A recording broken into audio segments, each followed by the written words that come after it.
Election में नाकामी, 2 बड़े इस्तीफे आ गए। जहांगीर तरीन का पार्टी चेयरमैनशिप और सियासत छोड़ने का ऐलान। अमीर जमात इस्लामी सिराजुल हक ने इंतखाबात में शिकस्त की जिम्मेदारी तस्लीम करते हुए पार्टी की सरबराही छोड़ दी। जहांगीर तरीन ने कहा, अल्लाह करे आइंदा चंद सालों में पाकिस्तान मुस्तहकम हो। अवाम के फैसले का बेहद एहतराम करता हूँ। जिन लोगों ने साथ दिया उनका शुक्रगुजार हूँ। आम इंतखाबात में IPP को बदतरीन शिकस्त हुई थी। जहांगीर तरीन भी दोनों हलकों से हार गए थे। दूसरी जानिब सिराजुल हक कहते हैं, इलेक्शन में शिकस्त की जिम्मेदारी तस्लीम करता हूँ।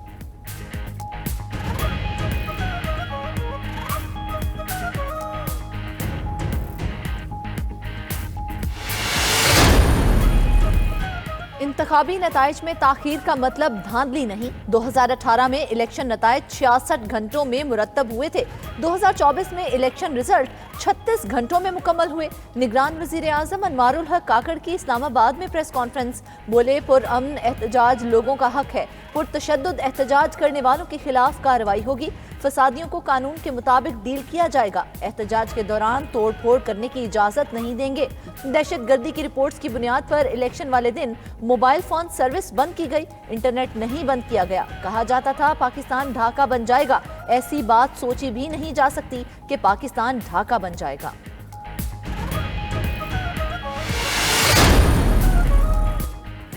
इलेक्शन कमीशन ने इंतखाबात 2024 में धांधली के इल्जामात को यकसर मुस्तरद कर दिया। तर्जुमान इलेक्शन कमीशन कहते हैं, धांधली के इक्का दुक्का वाकयात से इनकार नहीं। सिक्योरिटी चैलेंजेस के बावजूद पुरअमन पोलिंग के इनेकाद को यकीनी बनाया गया। इलाकों में इंतखाबी नताइज में ताखीर भी हुई, वहाँ किसी एक जमात को फ़ायदा या नुकसान नहीं पहुँचा। इंतखाबात के कामयाब इनेकाद के लिए इलेक्शन के अमल को पुरअमन और मुनज़्ज़म रखना तरजीह था। नताइज में तेज़ी की खातिर इंसानी जानों को ख़तरे में डालना या नताइज की दुरुस्ती को मशकूक बनाना नामुनासिब था।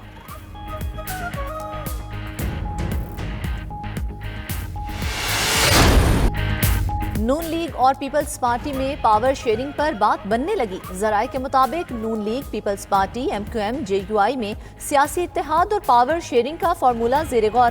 पहले 3 साल के लिए ज्यादा सीटों वाली पार्टी का वजीर आजम होने का इम्कान। अगले 2 साल के लिए दूसरी पार्टी का वजीर आजम होगा।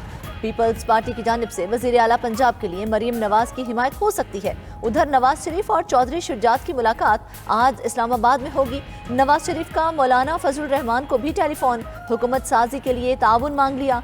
फजलुर रहमान ने पहले अपनी जमात से मुशावरत का कह दिया।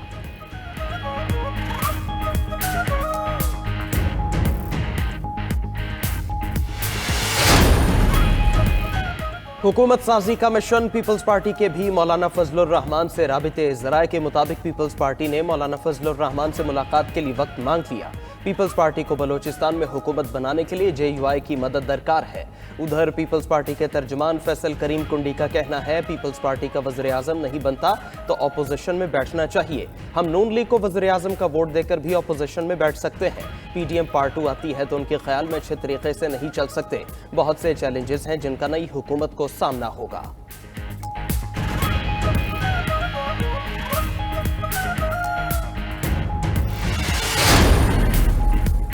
नून लीग के अदद बढ़ने लगे।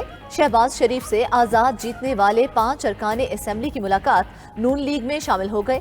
NA 189 से सरदार शमशेर मजारी ने नून लीग ज्वाइन की। PP 195 से इमरान अकरम, PP 240 से सुहेल खान, PP 297 से खिजर हुसैन मजारी और PP 249 से साहबजादा मोहम्मद गुजीन अब्बासी भी नून लीग में आ गए। तर्जुमान मुस्लिम लीग नून मरीम औरंगजेब कहती हैं, पार्टी में वज़ीर आज़म के उम्मीदवार का नाम अभी तय नहीं किया गया। इत्तेहादियों और सियासी मुशावरत के नतीजे में वज़ीर आज़म का नाम मुतफ़िक़ा तौर पर तय किया जाएगा। रहनुमा नून लीग अता तारड़ बोले, पंजाब में सादा अक्सरियत हासिल कर ली। आज 150 का हिस्सा मुकम्मल कर लेंगे और हुकूमत बनाएंगे। सियासी नाबालिगों को कहते हैं, इल्ज़ामात और तानों की सियासत छोड़कर मुल्क का सोचें। जहाँ जिसकी अक्सरियत है वहाँ हुकूमत बनाए और अवाम को डिलीवर करे।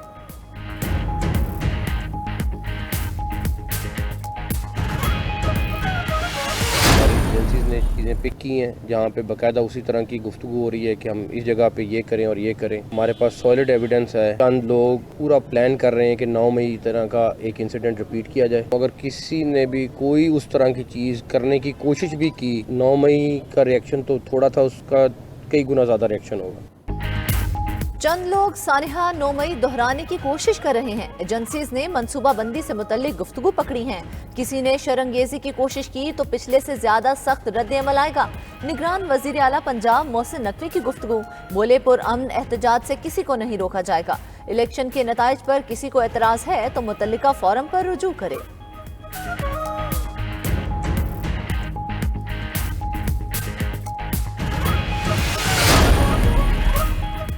इलेक्शन कमीशन ने 10 कौमी और 16 सूबाई असम्बलियों की नशिस्तों पर हतमी नताइज जारी करने से रोक दिया। मेंबर कमीशन निसार दुरानी ने कहा कि जो जीत गया वो जश्न मना रहा है और जो हार गया वो धांधली के इल्जामात लगा रहा है। ऐसा रवैया कब तक चलेगा? हार और जीत जमहूरियत का हुस्न है। इलेक्शन कमीशन में इंतखाबी उजरदारियों पर समात, साइलिन की सहूलत के लिए 4 काउंटर्स भी कायम कर दिए गए। इलेक्शन कमीशन ने 5 हाई कोर्ट्स को ट्रिब्यूनल जजेस की तैनाती के लिए मुरासला भी लिख दिया।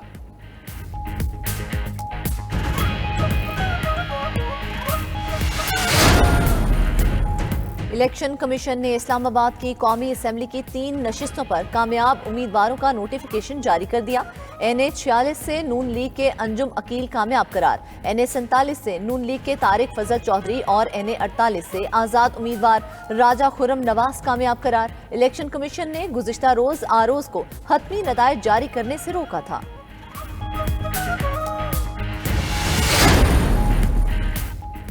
आम इंतखाबात में हारने वाले उम्मीदवार धड़ाधड़ नताइज चैलेंज करने लगे। अदालतों में दरखास्तों पर समात। लाहौर हाईकोर्ट ने मरीम नवाज के इंतखाबी नताइज के खिलाफ दरखास्त काबिल समात होने पर फैसला महफूज कर लिया। दौरान समात दरखास्त गुजार शहजाद फारूक के वकील आफ्ताब बाजवा ने कहा, हमने महारानी मरीम नवाज के खिलाफ इलेक्शन लड़ा। जस्टिस अली बाकर नजफी ने सरजनिश करते हुए जवाब दिया, आप ऐसे अल्फाज इस्तेमाल करेंगे तो केस नहीं सुनूंगा। आजम नजीर तारड़ की भी मुखालिफ वकील से सख्ती। ओन चौधरी और अलीम खान की जीत के खिलाफ दरखास्तों पर भी इब्तिदाई दलाइल के बाद फैसला महफूज। ख्वाजा आसिफ की ने 71 सियालकोट से कामयाबी चैलेंज करने पर समात। दरखास्त गुजार ने मौक़िफ़ अपनाया कि ख्वाजा आसिफ को मिली भगत से फॉर्म 47 में फातेह करार दिया गया। अदालत से फॉर्म 45 के मुताबिक नताइज जारी करने का हुक्म देने की इस्तिदा।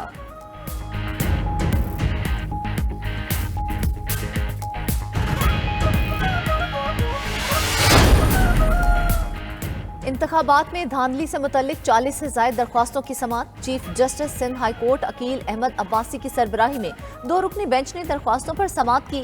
जीतने वाले MQM रहनुमाओं की वकील फरोग नसीम भी पेश हुए। वकील MQM फरोग नसीम ने कहा, बुनियादी मसला दरख्वास्तें काबिल समात होने का है, ये दरख्वास्तें नाकाबिल समात हैं। एक और दरख्वास्त की समात में chief justice Sindh high court ने कहा, नताइज चैलेंज करने का तरीकाकार कानून में मौजूद है, उसे फॉलो किया जाए, वरना ऐसे तो सैकड़ों दरख्वास्तें आ जाएंगी। कोई अहम बात है तो आईनी दरख्वास्त लाएं, वरना इलेक्शन ट्रिब्यूनल से रुजू किया जाए। सिंध में अब तक कराची के कौमी और सूबाई असेंबली के 19 हलकों के नताइज चैलेंज किए जा चुके हैं।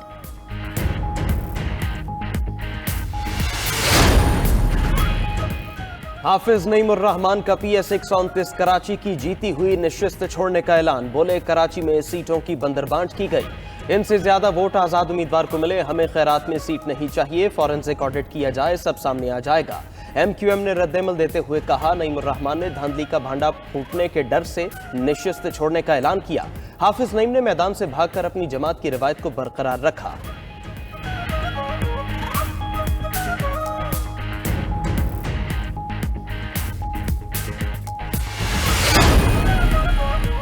इलेक्शन कमीशन ने NA 59 जिला तलागंग का हतमी नतीजा रोक दिया। दरख्वास्त में मौक़िफ़ अपनाया गया। मलिक रोमान जीते लेकिन RO ने मुखालिफ को फातेह करार दिया। इलेक्शन कमीशन ने 2 रोज में RO से रिपोर्ट तलब कर ली। इलेक्शन कमीशन ने 14 फरवरी को फरीकैन को तलब कर लिया। उधर NA 71 सियालकोट से मुतल्लिक रेहाना डार की दरख्वास्त पर RO को नोटिस जारी।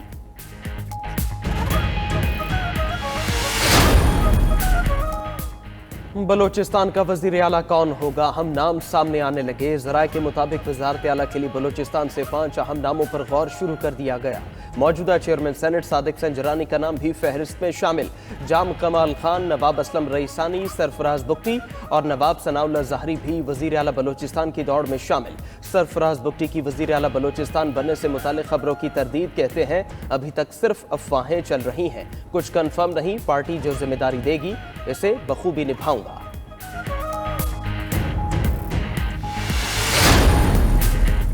इंतखाबी नताइज का ऐलान हो गया, अब अगले मरहले की तैयारियां जारी। कौमी असम्बली हॉल की तज़ीनो आराइश तेज। आम इंतखाबात के बाद 21 रोज में कौमी असम्बली का इजलास बुलाना आईनी तकाजा। कामयाब उम्मीदवारों को 10 दिन में इखराजात की तफसीलात जमा कराना होती हैं। फिर इलेक्शन कमीशन फॉर्म 49 पर हतमी नताइज जारी करता है। आज़ाद उम्मीदवार नोटिफिकेशन के इजरा के 3 दिन में किसी जमात में शमूलियत का फैसला कर सकता है। गुज़िश्ता असम्बली के स्पीकर नौमुंतखब अराकीन से हल्फ लेंगे, फिर नए स्पीकर के इंतखाब की तारीख का ऐलान करेंगे। नए स्पीकर आने के बाद वज़ीर आज़म का इंतखाब होता है।